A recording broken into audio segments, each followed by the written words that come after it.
నిమిషాల్లో ప్రారంభించదలుచుకున్నాం. వెంటనే వచ్చి కూర్చోవలసిందిగా మనకి.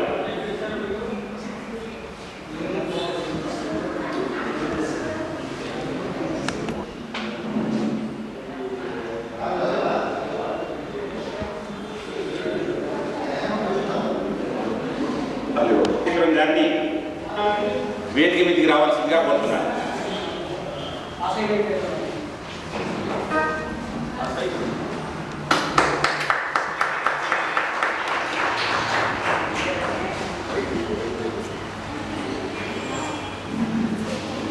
మనకు ఆప్తమిత్రులు మన కార్యక్రమాల్లో ఒక కార్యకర్తగా పాల్గొంటూ మనకు ప్రోత్సాహం చేసినటువంటి దర్శి ప్రసాదరావు గారిని కూడా వేదిక మీదకి రావాల్సిందిగా కోరుతున్నాను.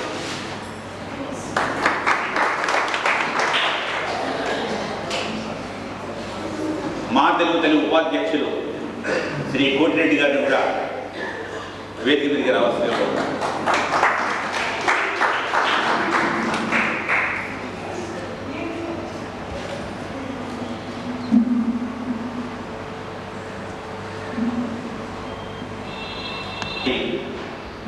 స్వాగతం సుస్వాగతం చెప్పుకుంటూ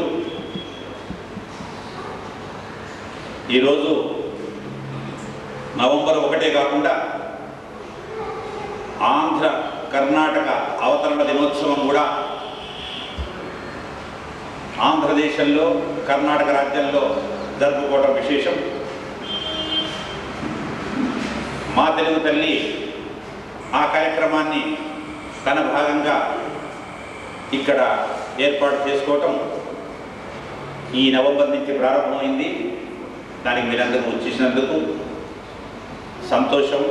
మీకందరికీ ధన్యవాదాలు చెబుతూ కార్యక్రమాన్ని ప్రారంభించదలుచుకున్నాం. కార్యక్రమానికి ప్రార్థన గీతంగా దర్శి ప్రసాదరావు గారు రంగస్థల నటులే కాదు, అద్భుతంగా పాడేటటువంటి వారు.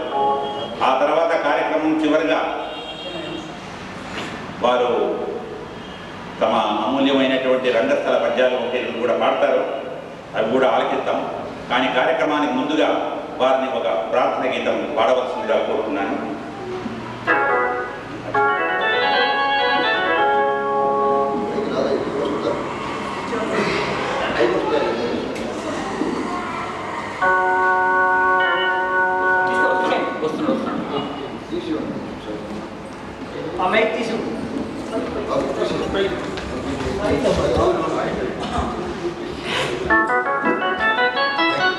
ఆంధ్ర రాష్ట్రోత్తరుల శుభాభినందనలు.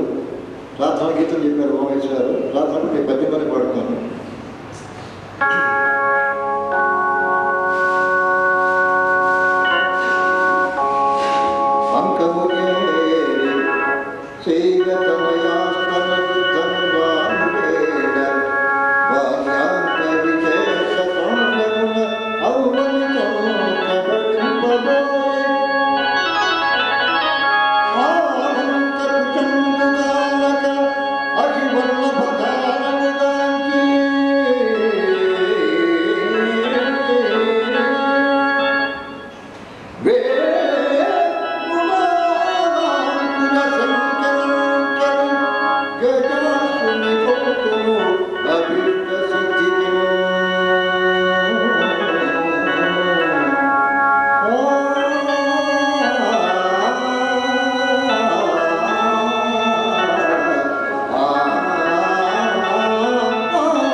విచ్చేసినటువంటి ముఖ్య అతిథులు పిసిపాటి ఉమామహేశ్వరం గారు, మా సభ్యులైనటువంటి వెంకటాద్రి గారు, పర్వతయ్య గారు, వీరంతా కూడా ఇప్పుడే కొన్ని కొత్త విషయాలు కూడా మాకు చెప్పారు. తెలుగులో మాట్లాడుతుంటే ఏమండి మీరు తెలుగువారా? తర్వాత అవునండి ఇక్కడ మా తెలుగు తల్లి అనేటువంటి ఒక సంస్థ ఉంది అని చెప్పగానే మేము కూడా వస్తామని చెప్పని ఈరోజే ఇప్పుడే తెలుసుకొని నిన్న తెలుసుకొని ఇక్కడికి వచ్చిన వాళ్ళు కూడా ఉన్నారు. మనసు కనుక ఉన్నట్టుంటే దూరాపారం, సమయం అన్నీ వాటంతట అవి పుట్టుకొస్తాయి. అటువంటి సహృదయంతోనే మనమంతా ఉండాలని, అటువంటి సహృదయులే ఉమామహేశ్వరం గారు. ఎవరో ఎక్కడనో ఆయన మిత్రులు ఈ కుందలహల్లి ప్రాంతంలో ఒక తెలుగు సంస్థ ఉందిగా, ఆ తెలుగు సంస్థలో ఉమామహేశ్వరరావు గారికి ఒక ఆయన ఉన్నట్ట. ఆయన టెలిఫోన్ ఇది, ఆయన సంప్రదిస్తే విషయాలని తెలిస్తే అని చెప్పని తెలిసిన వెంటనే ఫోన్ చేసి తనకు తానుగా పరిచయం చేసుకున్నటువంటి వ్యక్తి మహానుభావుడు ఉమామహేశ్వరం గారు. సహజంగా పరిచయం చేసుకున్న తర్వాత ఏదో మా తెలుగు సభ్యులలో, ఎందుకంటే ఎందరో మహానుభావులు ఎవరో ఏ కళ ఇచ్చాడో, ఎటువంటి గొప్పతనం ఇచ్చాడో, అది దైవ కృప. అటువంటి దైవానుగ్రహం కలిగినటువంటి వ్యక్తుల్లో మొదలు నేను ఏదో సభ్యుల కోసం అని చెప్పని కార్యక్రమాలకు వచ్చి మమ్మల్ని ఆనందించి, ఎందుకంటే ఇక్కడ రంగస్థలంలో ఇక్కడ కూర్చున్న వాళ్ళు ఎంత గొప్పవాళ్ళు, ఎదురుగా కూర్చున్న వాళ్ళు కూడా అంత గొప్పవాళ్ళు. ఎవరు లేకపోతే మ్యాచ్ అదే చేయడు పిల్లలు. కాబట్టి ఇక్కడ వీళ్ళు గొప్ప వాళ్ళు గొప్ప అంటే కుశతలాపాలలో ఇద్దరే. కాబట్టి నేను వెంటనే ఆయన కలుసుకోవడం జరిగింది. మా ఇంటి దగ్గరనే మారతల్లి వాళ్ళ అమ్మాయి ఇక్కడ ఉంటుంది. ఆ కారణంగా బెంగళూరు రావటం ఆయనకు తటస్థించి ఉంటుంది. ఇదే కాకుండా బెంగళూరులో ఉండేటటువంటి తెలుగు వాళ్ళతోనే చాలామంది పరిచయం కూడా ఉంది ఆయనకు. అప్పుడు నేను ఆయనలో ఎంతో భగవంతుడు కొన్ని ప్రత్యేకమైనటువంటి కళలను అనుగ్రహించాడు. అయితే ఆయన మళ్ళీ దీపావళికి తర్వాత పెట్టుకుందాం, మేము ఒక మీటింగ్ పెట్టుకున్న తర్వాత పెట్టుకుందాం అనుకున్నాం. కానీ ఆయన ఊళ్ళో ఉండటం లేదు. ఆయన ఊళ్ళో ఉండటం ఉన్న రోజున నేను ఉండటం లేదు. కాబట్టి catch the prey while sun shines అని ఆయన వెంటనే పట్టుకొని నవంబర్ 1వ తారీఖున ఏదో మా మీటింగ్ పెట్టుకొని దాని పక్కనే ఈ యొక్క వారి కార్యక్రమం పెట్టుకోవడం, ఇలా ఒకటి తర్వాత ఒకటి నడిపించి ఆయన కూడా ఒప్పుకున్నారు. ఆ కార్యక్రమానికి వచ్చినందుకు వారికి మా తరఫున ధన్యవాదాలు చెప్తూ, వారి గురించి ప్రసాదరావు గారు విశేషంగా 4 ముక్కలు మా ముఖ్య అతిథి గారిని పరిచయం చేయవలని, అంతకుముందు మా వైస్ ప్రిన్సిపల్ గారిని మన అందరి తరఫున వారిని మాలాంపుతులుగా చేయవలసిందిగా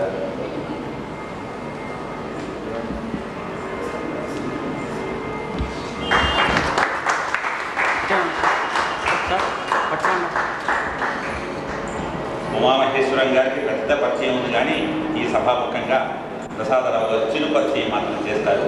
ఆలకించవచ్చు.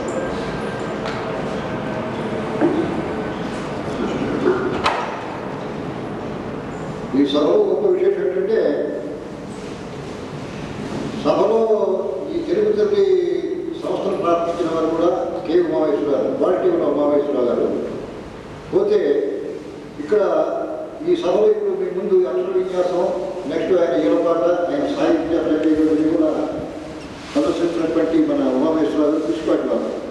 ఈ పిసిపాటి వారి ముందు, ఈ కె ఉమామహేశ్వరరావు గారి ముందు నేను ఏ పార్టీ వాళ్ళిద్దరు కళా పార్టీలు చాలా గొప్పగా ఈ విషయాన్ని కూడా చేస్తాను. సాహిత్యంలో చాలా ఎక్కువ విషయం నాకే తెలిసిన వాళ్ళు. నేను పద్యం పాడమంటే పాడతాను, పాట పాడమంటే పాడతాను, నేను మ్యూజిక్ చేయమని చేస్తాను. కానీ సాహిత్యంలో చాలా గొప్ప విషయం తెలిసిన వాళ్ళు పిసిపాటి వారు. ముఖ్యంగా చెప్పాలంటే నాకు ప్రముఖ రంగస్థల నటుడు ఆదిత్య రంగస్థల నాయుడు గారు నా పక్కన వినియోగం చేశారు. ఆయన 1990లో ఆయన ఈ మధ్య ఫోన్ చేసి, అబ్బాయి ఒక మంచి కవి పంపిస్తున్నాను నేను విజయవాడ నుంచి, నువ్వు తీసుకోవాలి అబ్బాయి, ఆయన రిసీవ్ చేసుకోవాలి, చాలా విషయం మనిషి ఆయన అని చెప్పి నాకు ఫోన్ చేశారు. బెంగళూరు నేను 30 సంవత్సరాల నుంచి ఇక్కడే ఉన్నాను. అప్పుడు ఉమామహేశ్వరరావు నాకు ఫోన్ చేశారు. వారిని ఎదుర్కొంటూ నేనే వెళ్ళాను. కాబట్టి మీ దగ్గర నేనే వచ్చేసి మరి పరిచయం చేసుకొని తర్వాత నా ఇంటికి తీసుకెళ్ళి వారిలో ఉన్నటువంటి సాహిత్యంలో అన్ని సాహిత్యం అంటే తెలుగు సాహిత్యంగా కాకుండా సంస్కృత శ్లోకాలు కానీ, దక్షిణ విషయాల్లో కానీ, ఇంగ్లీష్లో కానీ, హిందీలో కానీ, తమిళ్లో కానీ వారన్నింటిలో కూడా నాకంటే పైనే ఉన్నారు వారు. ఈ సంగీత విషయంలో కానీ, సాహిత్య విషయంలో కానీ చాలా నవల్స్ రాశారు. ప్రఖ్యాతంగా మనం చెప్పాల్సింది అంటే ఫస్ట్ మన తెలుగు టీవీ సీరియల్ హిమబిందు వారు రాశారు. ఫస్ట్ డైలాగ్స్ రాసిన వారు ఉమామహేశ్వరరావు రాశారు. సో వారి గురించి మనం క్లుప్తంగా చెప్పి ఎక్కువ ఆసక్తి బాగుంటుంది నేను చెప్పడం తగ్గించేసి వాటిని ఇప్పుడు మీరు మామూలుగా రిసీవ్ చేసుకుంటారు కాబట్టి ఎక్కువ ఎక్స్పెక్టేషన్ లేకుండా వాటి ద్వారా మనం అంతా గ్రహించగలిగితే చాలా ఆనందం ఉంటుంది. ఉమామహేశ్వరరావు పరిచయం చేయడం గొప్ప విషయం, ఇక్కడ తెలుగు తల్లి ప్రారంభించడం గొప్ప విషయం. దానికి నేను ప్రార్థన చేయడం అదృష్టంగా భావిస్తూ మిమ్మల్ని కలిసి చాలా సంతోషపడుతూ వివరిస్తున్నాను. ఇవాళ ప్రారంభిస్తాను.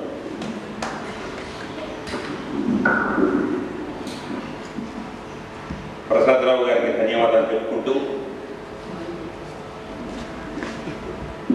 ఉమామహేశ్వరం గారి కార్యక్రమాలు హాస్యాస్పదంగా ఇక్కడ మనకు హాస్య జల్లులు వేసేటట్టుగా ఉంటాయి. ఆయన కార్యక్రమానికి నేను వ్యాఖ్యాతగా ఉంటాను. అంటే ఆయన రాసిచ్చింది నేను చదువుతాను అంతే. ఎందుకంటే వారి కార్యక్రమాలకి ఒక యాంకర్ అవసరం. అందుకోసం అని చెప్పని ఆయనే నన్ను ఎన్నుకొని పెట్టుకున్నారు. అంతకుముందుగా ఈరోజు యొక్క 49వ ఆంధ్ర అవతరణ దినోత్సవం ఆంధ్రదేశంలో ఆంధ్రులు ఎక్కడున్నా గర్వకారణంగా జరుపుకుంటున్నారు. మా తెలుగు తల్లిని మర్చిపోకుండా మనం కూడా ప్రపంచంలో తెలుగువారు ఎక్కడున్నా సరే తెలుగువారిగా ఒక గుర్తింపు తెలుసుకోవడానికి వాళ్ళ జీవితాలనే త్యాగం చేసినటువంటి పొట్టు శ్రీరాములటువంటి మహానుభావులు ఆయనకు చేయూతనిచ్చి ఆంధ్ర రాష్ట్ర అవతరణకు కారకులే కాకుండా తెలుగువారికి దేశ భాషలందు తెలుగు లెస్స, తెలుగువాడంటే తక్కువవాడు కాదురా, చెయ్యెత్తి చేయకొట్టు తెలుగోడా అనేటటువంటి నినాదాలు కూడా ఇచ్చి ప్రపంచంలోనే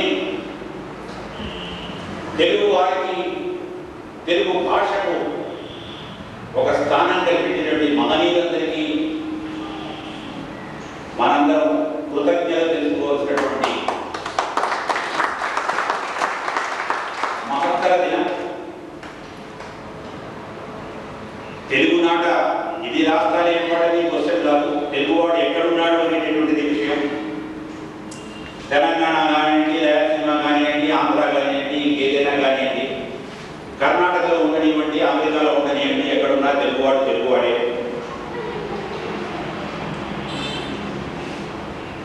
కాబట్టి ఈ తెలుగు వాళ్ళంతా వాళ్ళకు వాళ్ళే కాకుండా నిస్వార్థంగా ప్రపంచంలో అనేకమైనటువంటి, మొన్న ఎవరో చెప్తున్నారు, ఒక విధంగా సంతోషమైంది. మనం కనుక దుబాయ్ ఆ ప్రాంతంలో అరబ్ దేశంలో చూసుకుంటే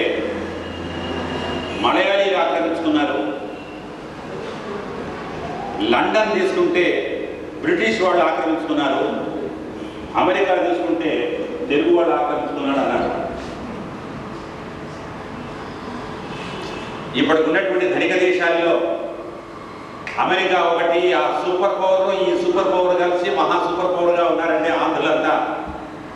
అక్కడ నిజంగా ఎందుకు వాళ్ళ మీద మమకారం కలిగింది ఆంధ్రాల మీద? మరి అందరూ అమెరికా పోతే ఇండియాను అమెరికా చేయవలసిందిగా వాళ్ళందరికీ మనం చేస్తూ ఇంటింటి నుంచి అమెరికాకు వెళ్ళారు.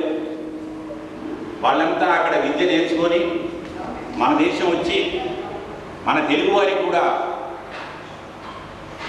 అటువంటి అమెరికా, మన భారతదేశానికి అటువంటి అమెరికా చేయాలని చెప్పని అప్పటిదాకా నిద్రపోద్దని వాళ్ళని కోరుతున్నాను.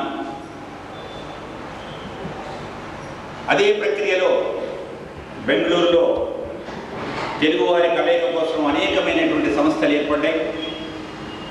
తెన్నేటి విశ్వనాథన్ గారు ప్రారంభించినటువంటి తెలుగు విజ్ఞాన సమితి, అక్కడి నుంచి దగ్గర దగ్గర 30 కలయికలు ఉన్నాయి, వేరే వేరే పేర్లతోని. అందరూ కూడా తమ వంతుగా కృషి చేస్తున్నారు.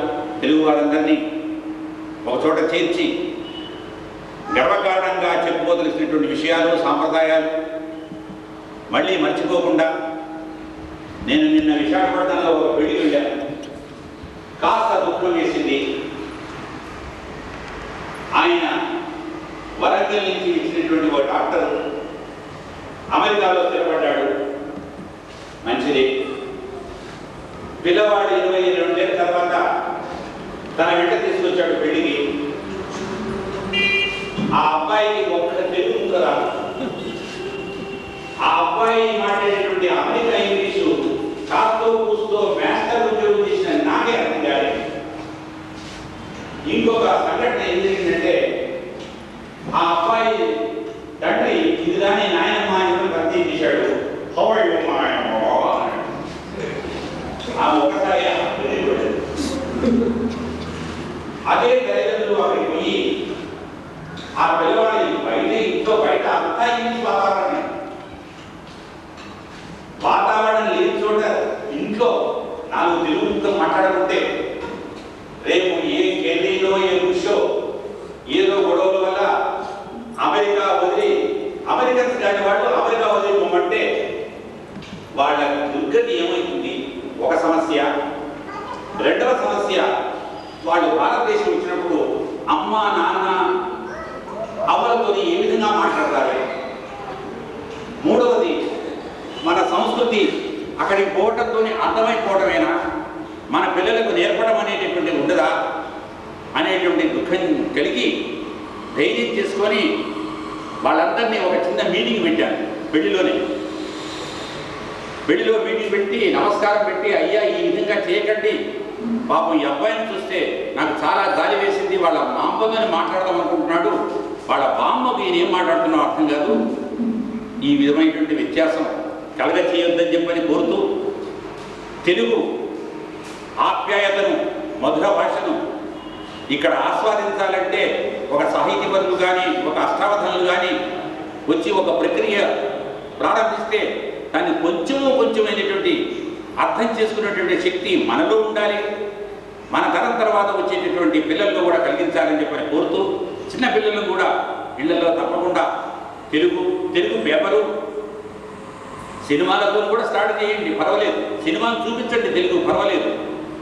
ఎందుకంటే సినిమాల ద్వారా లాంగ్వేజ్ తప్పకుండా వస్తుంది. ఏ మూలకంగానైనా ఈ నవంబర్ 1వ తేదీన ఆంధ్ర అవతరణ దినోత్సవం మనందరం తెలుగు ఆంధ్రులం కనుక ఈ శపథం మనం ఇంట్లో పిల్లలకు తెలుగు నేర్పుకుందాం, మనం తెలుగు మాట్లాడదాం, మనం తెలుగు పేపర్ చదువుదాం, మనం తెలుగు సినిమాలు చూద్దాం అని కాస్త స్వార్థపరులుగా ఉండి కన్నడ సినిమాలు చూడండి, హిందీ సినిమాలు చూడండి, తమిళ సినిమాలు చూడండి, అవి చెప్పకుండా కూడా మనం తప్పకుండా చూస్తాం.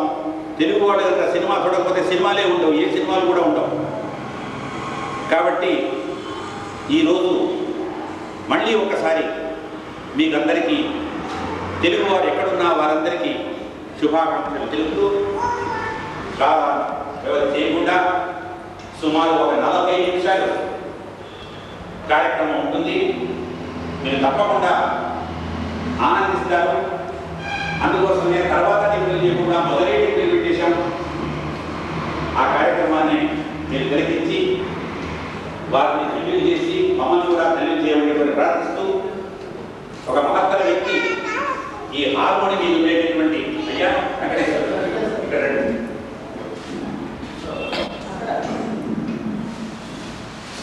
ఇక్కడ ఆయన కూడా ఇప్పుడే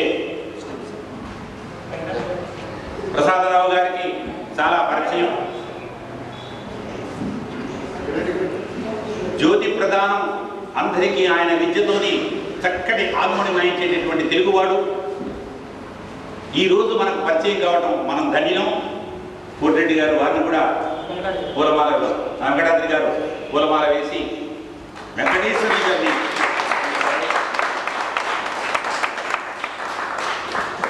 ఈ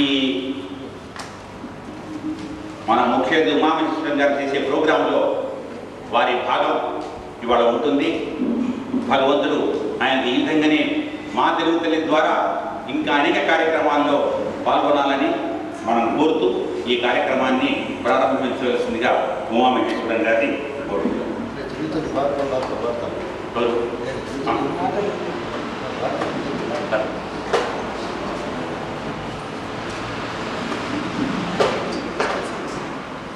సభకి నమస్కారం. అవకాశాలు అదృష్టాలు ఎలా వస్తాయో ఇదే ఉదాహరణ. ఏదో ఏకాలాపంగా వచ్చిన వాడిని వేదిక ఎక్కించే భాగ్యం కలిగించిన మా తెలుగు తల్లి సంస్థకి మనపూర్వక వినమ్రపూర్వక నమస్కారాలు. భగవంతుడు అందరిలోనూ ఉన్నాడు. ఒక్కొక్కడికి ఒక్కొక్క శక్తి ఇస్తాడు. మరి నా వంతు భాగం ఏం దక్కిందో అందులో కొంచెం కొంచెంగా ఒక్కొక్క ప్రక్రియలో ఎంతవరకు ఉన్నానో మీకు రుచి చూపించడానికి ప్రయత్నిస్తాను. ముందుగా అందరికీ అందుబాటులో లేని ప్రక్రియ, దాదాపుగా అరుదైన ప్రక్రియ ఈలపాట. మా చిన్నతనంలో మీకు అందరికీ తెలుసు, మీ చిన్నతనంలో కూడా పెద్దవారికి ఈలపాట అనుభవించారు. అసలు పేరుకి ముందర ఇంటి పేరులాగా అతికిన ఆయన ఈలపాట అనుభవించారు. ఇందిరాగాంధీ ప్రత్యేకంగా పిలిచి వినిపించుకున్నారు ఆయన పాట. ఇలా పెట్టి వాయించేవాడు. ఫ్లూట్ అంటే ఈలలాగా ఉండేది. నేను చూశాను. తర్వాత మళ్ళీ 30 ఏళ్ళు ఎవరు లేరు. సరే, ఇప్పుడు ప్రకృతం హైదరాబాద్లో ప్రాచుర్యంలో మేయలపాట శివప్రసాద్ అతను వెలుగులోకి వచ్చాడు. విశేషమైన కృతి చేసి ఖండాంతరాల కీర్తికి అర్హుడయ్యాడు. తెనాల్లో సీతారామయ్య అనే ఒక ఆయన హరిదాసు హరికథలు చెప్తాడు.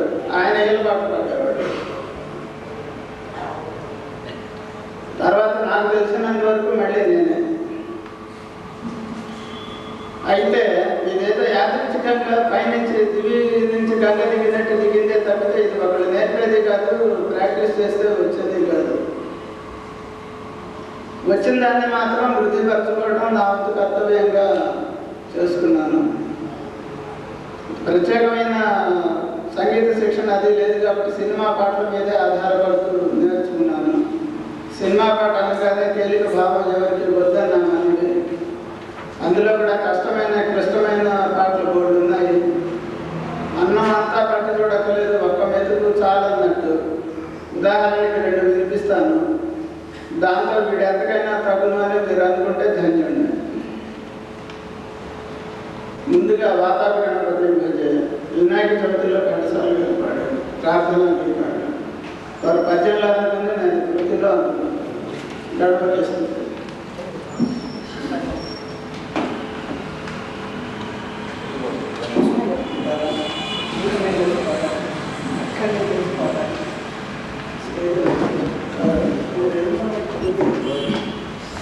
నేను అక్కడ చెప్తాను.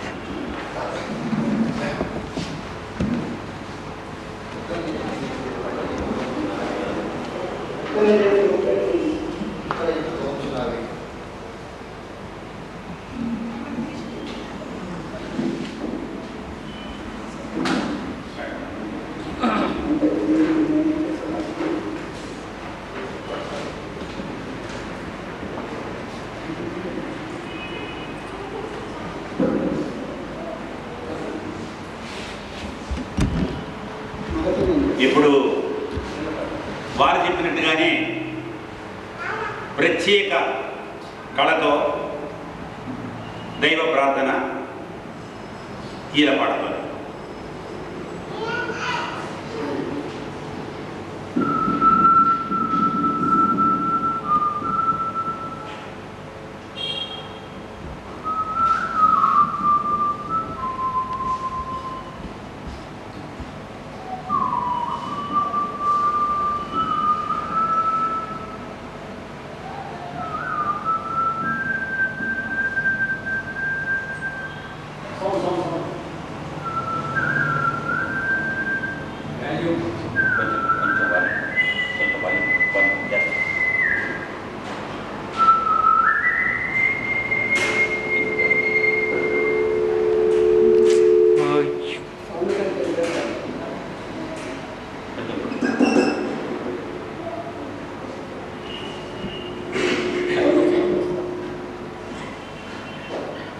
ఏలపాటికి అర్థమే సాంగ్ లోకల్ కాడ తిట్టేలా ఎట్టైనా స్వరం పోతుంది.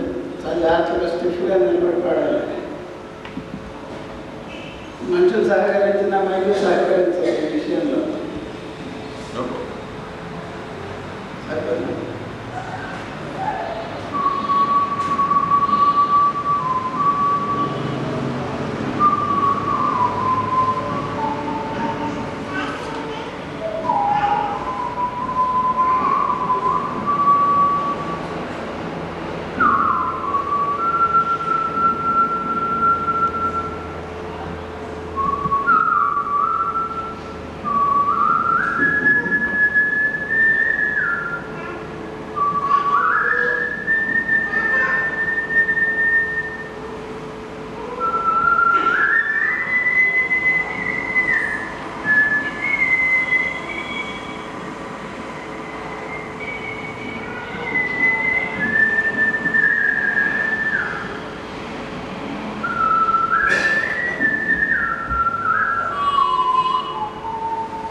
యశోద గారు చేసినట్టే శారదాంబ వస్తుంది. జయభేరి సినిమాలో ఘంటసాల, రఘునాథ్ పాణిగ్రాహి, డివి శ్రీనివాస్ గారు ఆలాపించిన శారదాస్కృతి కళ్యాణ రాగం మది శారదాదేవి మందిరం.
మహేశ్వరం చెప్పారు కదా, అంటే XXX రాశారు.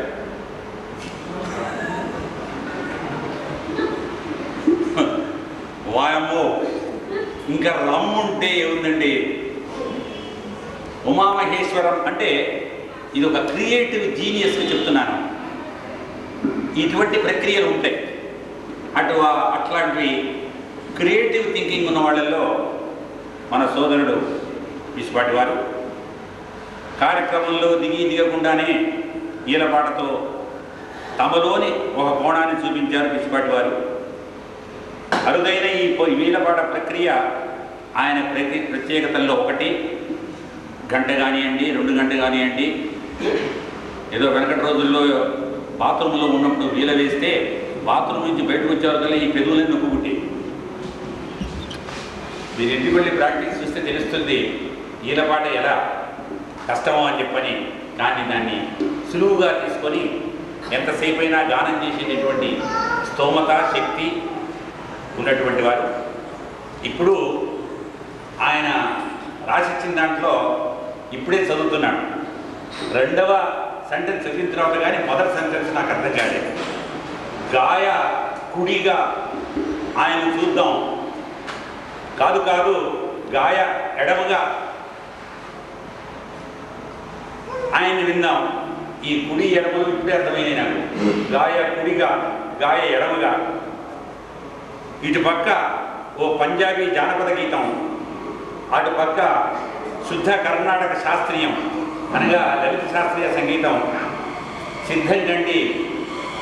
అప్పుడెప్పుడో స్వాతి ముత్యంలోనూ కమలహాసనం ఆ నీళ్లలో మునిగి ఈ రెండు స్థాయిలు. ఇటువంటి ప్రక్రియ మన విశ్వాటి గారు ఇప్పుడు మనకు చూపిస్తారు.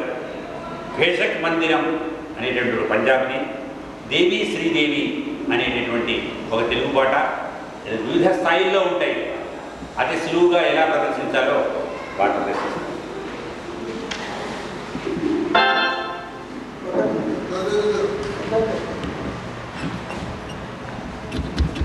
గాయకుడి ఎడమని ఎందుకన్నానంటే ఇండియాకి పంజాబ్ అటుంది, కర్ణాటక ఇటుంది. అట్లా గాయకుడు అన్న తర్వాత అన్ని పాటలు పాడగలగాలి. కానీ నేను ఒకటే పాడతాను, రెండోది నాకు రాదంటే వేరే వాళ్ళని చూసుకుంటారు. రేంజ్ నరేంద్ర చంచల్ అనే ఆయన అతి తీవ్ర స్థాయిలో పాడిన పాట బాబీ అనే సినిమాలో. అతను ఆ పాట పాడగానే హోల్ ఇండియా ఒకసారి అటువైపు తిరిగి మధ్యలో శైలేంద్ర సింగ్ వాళ్ళు వీళ్ళందరూ పోయారు. అప్పుడు నేను మధ్యప్రదేశ్ బిలాస్పూర్లో రైల్వే స్కూల్లో టీచర్గా మనం చేస్తూ ఉంటాను. సరే, ఏది మంచిదైతే అది వంట పట్టించుకోవడం దొరకవాటు కాబట్టి అట్లా వచ్చేసింది. ఇక్కడ దేవి శ్రీదేవి సంతానం సినిమాలో ఈ రెండింటి మధ్యన ఉన్న వైవిధ్యాన్ని మీరు గమనిస్తే నా రేంజ్ గాయకుడిగా పాస్ అయిన వేలైన మార్కులు మీ చేతిలోనే ఉన్నాయి.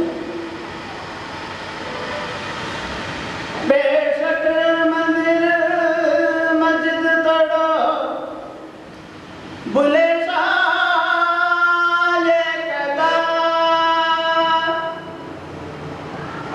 बेशक मंदिर मस्जिद तोड़ो बुले ये कहता पर प्यार भरा दिल कभी न तोड़ो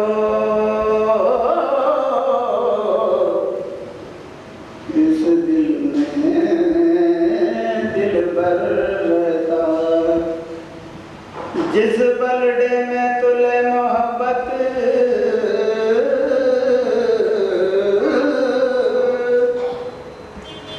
जिस पलड़े में तुले मोहब्बत उसमें चांदी नहीं तोलना भूलना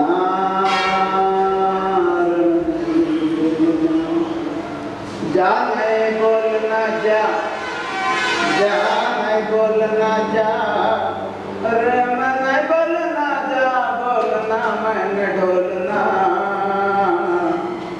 अब मेरे ना ढोलना मैंने ढोलना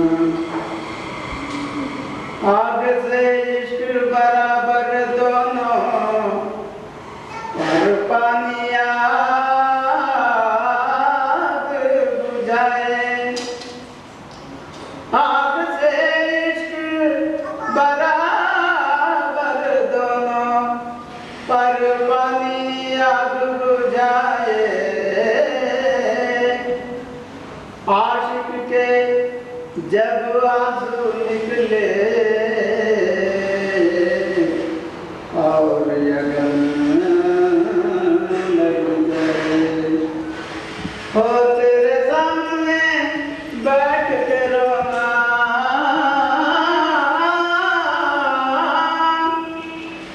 हो तेरे सामने बैठ के रोना दिल का दुखड़ा नहीं खोलना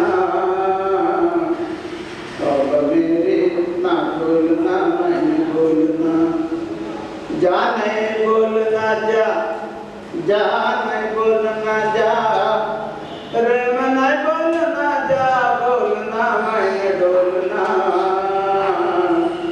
अब मेरे ना बोलना मैं बोलना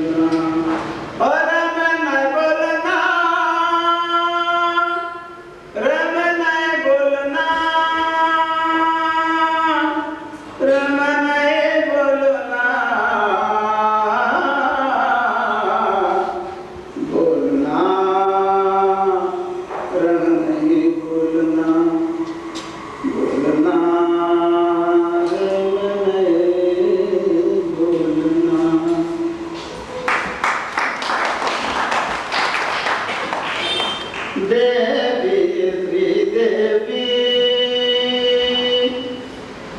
దేవి శ్రీదేవి మొరలాలించి పాలించి నన్నేలినావే దేవి శ్రీదేవి మొరలాలించి పాలించి నన్నేలినావే దేవి శ్రీదేవి మదిలో నిన్నే మరువను దేవి మదిలో నిన్నే మరువను దేవి నీ నామ సంకీర్తనే చేసేదారే దేవి శ్రీదేవి మొరలాలించి పాలించి నన్నేలినావే దేవి శ్రీదేవి నీకను సన్నల నిరతము నన్నే నీకను సన్నల నిరతము నన్నే హాయిగా ఓలలాడింపరావే నీకను సన్నల నిరతము నన్నే హాయిగా ఓలలాడింపరావే ఇలా దేవతగా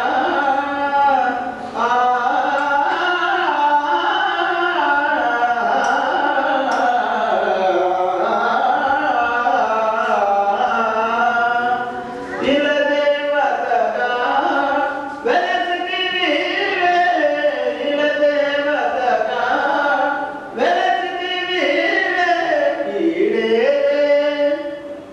ఈడే నా కోర్కెలి నాటిదే దేవి శ్రీదేవి మొరలాలించి పాలించి నన్నేలినావే దేవి శ్రీదేవి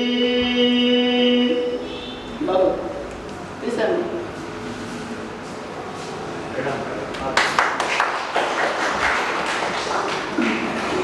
అది రెండు స్థాయిల్లో ఉండేటువంటి పాట. లోకమే ద్వంద్వాలమయం, ప్రకృతి వికృతి పగలు రేలమల్లే, స్పష్ట రూపానికి భ్రష్ట రూపం కూడా సహజం. సాహిత్యంలో అయితే ఈ ప్రక్రియను పేరడీ అంటారు.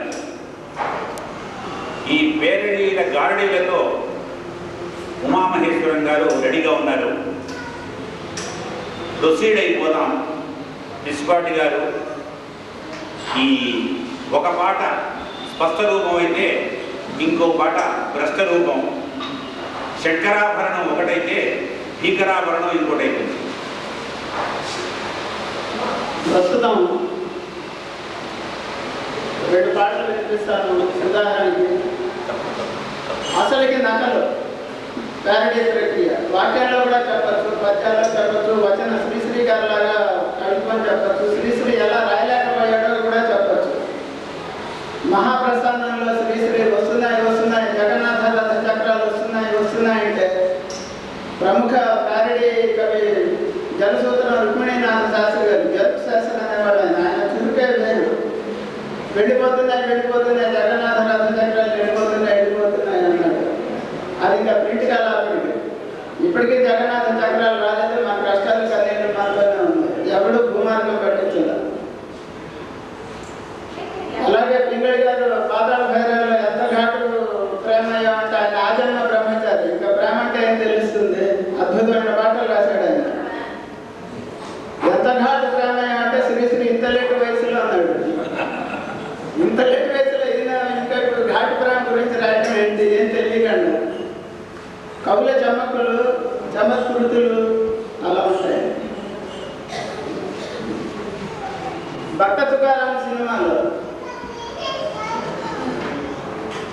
కనబడని దేవుని గురించి తన నమ్మకం పోతే ఉన్నావాసులు ఉన్నామని పాడతారు తుకారాం. ఆయన సర్వేశ్వరుని గురించి పాడాడు. మనం ఏదో ఎప్పుడు కాక హోటల్కి వెళ్ళేవాళ్ళు ఎవరైనా 3 స్టార్ హోటల్కి వెళ్తే వాడి అనుభవం ఎలా ఉంటుంది? లోపలికి వెళ్ళగానే ముందు చీకటిగా ఉంటుంది, బిల్లు లైట్లు ఉంటాయి, తడుముకుంటూ వెళ్ళి వాళ్ళ కాళ్ళు తొక్కి పక్కన కూర్చోవాలి. ఎవడు కనపడ్డు. చీకటి క్రమంగా అలవాటు పడ్డాక ఎవడో ఒకటి యూనిఫామ్లో ఉంటాడు, వాడి కబుర్లు చెప్పుకుంటూ ఉంటాడు. అవతల వీడియోకి చూడు కాసేపాకి ఖాళీగా తీసుకొచ్చి ఏం కావాలంటాడు. మనం అడిగినా అక్కడ ఉండవు. కార్డు ఒకటి ఇస్తాడు, అది చీకట్లో చదవలేమో, అసలు ఇంగ్లీష్ రావడానికి క్వశ్చనే లేదు. ఇట్లా గ్లాస్ ఒకసారి తీసుకొచ్చి పెడతాడు, మంచినీళ్ళు ఒకసారి పోస్తాడు. వీడికి ఆకలి మండుతూ ఉంటుంది, ఏదో తగ్గించి పరుసు ఖాళీ చేసుకొని సరదాకి ఊరెళ్ళి చెప్పుకోవచ్చు, నేను అక్కడ తిన్నానని చెప్పి అసలు ఏముంది ఇక్కడ.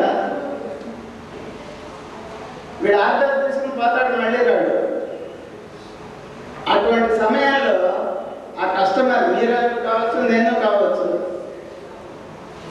కనపడని సర్వేశ్వరుడి గురించి ఆ తుకారం పాడుకుంటే కనపడని సర్వేశ్వరుడి గురించి మనమేం పాడుకుంటాం.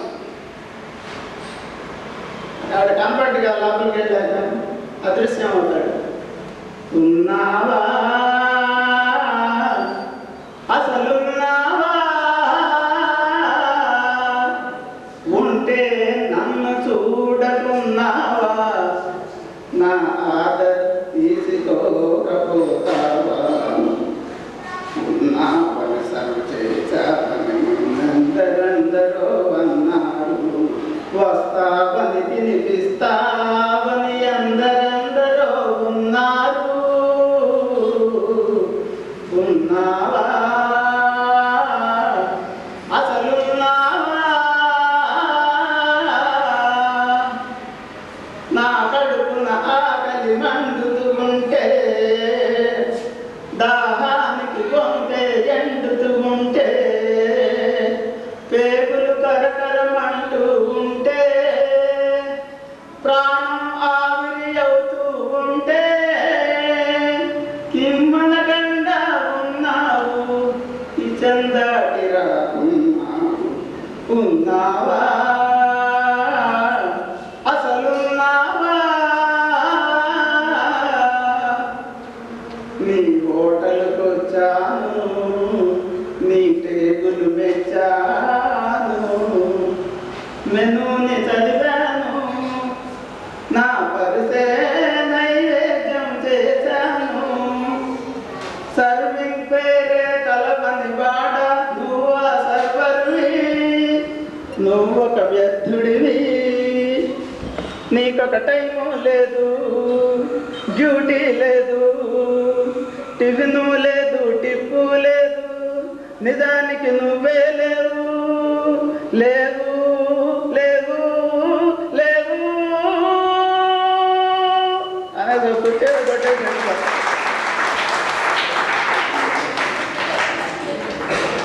అట్లాగే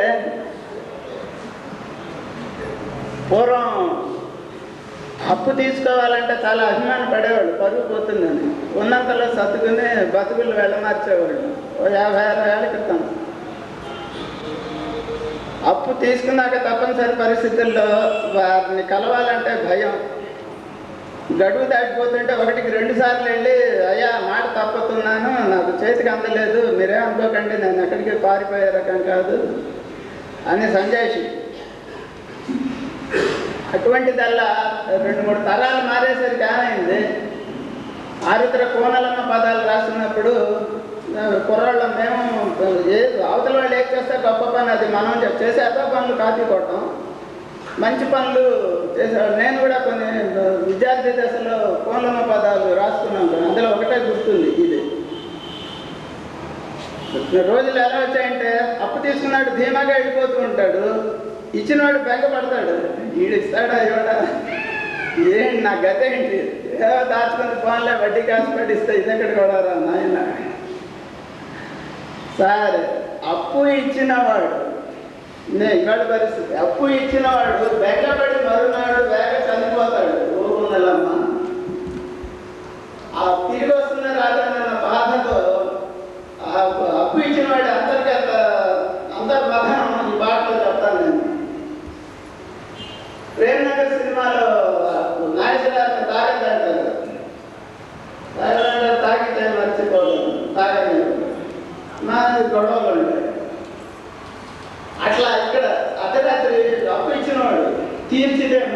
మర్చిపోగలను తీర్చి చావాలి మర్చిపోతే మరువు కథలింతే బాకీగాళ్ళంతే అప్పించు మనిషికి సుఖము లేదంతే అప్పు కథలింతే అప్పారావులంతే అప్పించు మనిషికి సుఖము లేదంతే అప్పు కథలింతే ఇచ్చినాక తిరిగి రావు ప్రో నోట్లు రాస్తే చిరిగిపోవు కోర్టు కెడితే మిలిచావు గొడవ పడితే పరువు పోవు అప్పు కథలింతే ఈడం తప్పేనని తెలుసు వసూళ్ళకమాయేనని తెలుసు ఈడం తప్పేనని తెలుసు వసూళ్ళకమాయేనని తెలుసు తెలిసి ఇచ్చి విలపించుటలో